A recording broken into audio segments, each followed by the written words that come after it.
I'm not exactly great at working this, so we'll see how editing goes. But No worries. yeah, I'll edit it out anyway. So first off, you want to say your name, your major, what class you're doing service learning in. Sure. My name is Christie Civetta. I am a human services major, and I specialize in the intersection between the legal system and the social services system. And I minor in Chinese, which is why I'm an advanced Chinese, 3101, I think, and it's a service learning program. Yep. So I'm doing service learning for them. Great. And what partner are you working with? I'm working with the Fenway CDC, Nice. and for them they partner with, I'm actually not 100% sure how they know this group of particular people, but they saw that it was a need in Fenway for elderly Chinese who aren't citizens yet to essentially take their citizenship test and pass it. So they partner some of us with them to help them help them learn English and how to pass the citizenship test, essentially.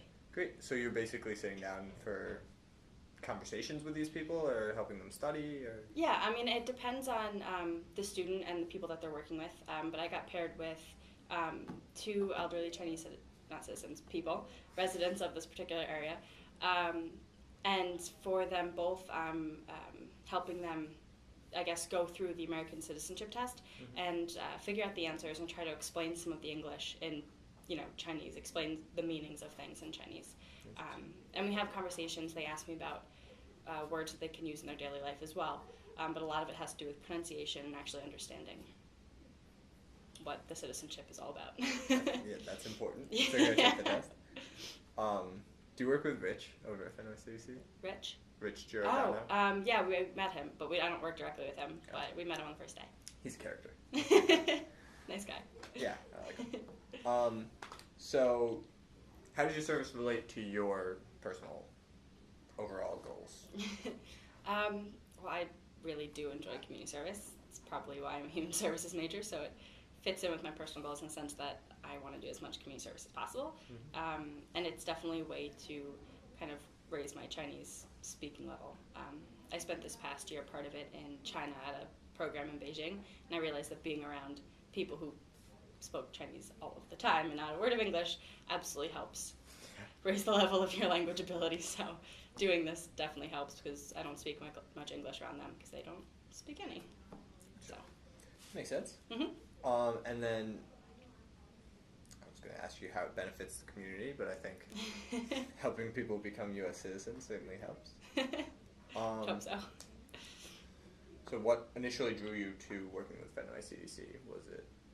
It was a few things. Definitely there was a convenience as far as the location and the times available.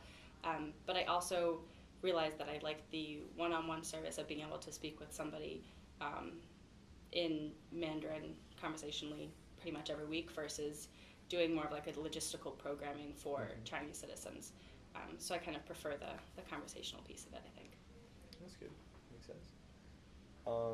What has been the best part of service learning for you thus far?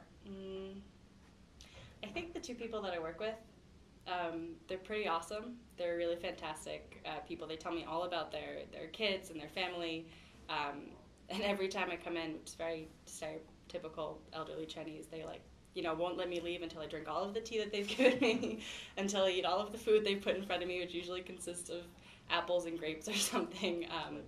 And I love to hear about their lives, and I love to hear about what's going on with them and what I can help them with. It's just nice to be able to have kind of like a friendship that's created in another language than the one I was born speaking. So I think it's probably one of my favorite parts. That sounds pretty cool. I have none of that experience myself.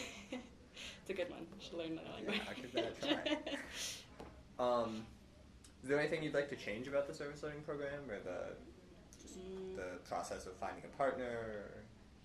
I think that I've done a lot of service learning and a lot of different classes.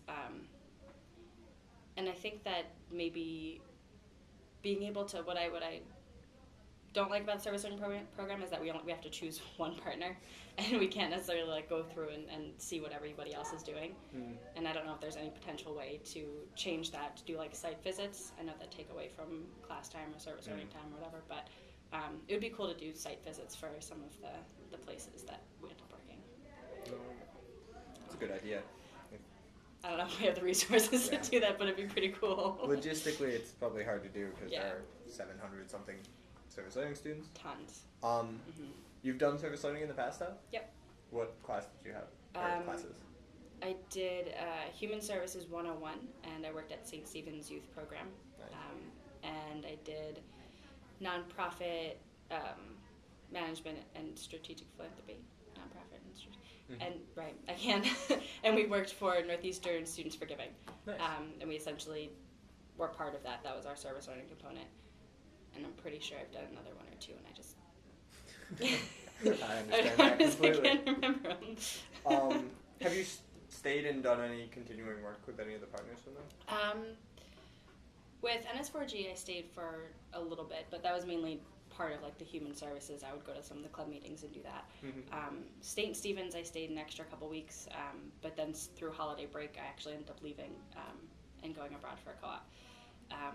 I think this time I'm probably going to stay because I'll actually be in Boston, and I really am enjoying what I'm doing, and I think it'd be really beneficial for them and for me, so hopefully they can actually take their citizenship test this year. Nice. Yeah, so Nice. We'll see. Do they have a date that they're shooting for the citizenship?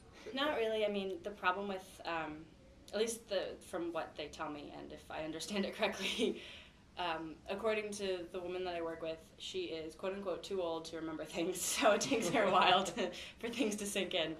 So they don't have a date they're shooting for at the moment, but they would really like to essentially get their citizenship as soon as possible. And I think if they stuck with one person to actually teach them and study on like a consistent basis, they'd actually be able to do it. So hopefully times would change because I'm going on co-op, but I would love to continue working with them. And then how is, I mean, obviously, helping them get a citizenship is huge for them, but how has the service helped you with your classwork or personal development?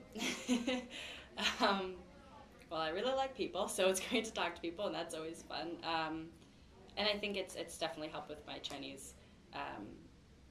Things kind of come when you're around Chinese language all of the time for like a long period of time, like 2 or 3 hours of just speaking Chinese. I start thinking in Chinese, and I start kind of like putting it and integrating it more into my life and saying things in Chinese to some of my English friends that they don't understand. I don't mean to let it out, but sometimes it happens. So it definitely betters my Chinese, which is nice. So it's definitely beneficial, yeah. Good. And then a little bit of a different vein. How has the support from the TA been? Have you had a good experience? Oh, it's been awesome. She's fantastic. Anything that we need, she's absolutely there for. And she actually led discussion in Chinese the other day in our class, and it was really impressive. I haven't really heard her speak Chinese. It was pretty awesome to see that she's actually still invested in it, which was great. That's good. What we like to hear about the TAs. That's really all I had in the way of formal questions. Like I said, this isn't too structured. Casual. Generally, you'd say you have a good experience with service learning? Yeah. Overall, everything that I've done, it's been awesome. It's always been organized, and it's just always been great. Very applicable to the classroom setting. Good. Good. All right. Well, thank you so much for coming in. No worries. To talk to me. This will be in the Service Learning newsletter. We'll send that out to you if you're not already on the email list. Sounds good. And nice to talk to you. You as well. Thank you very much.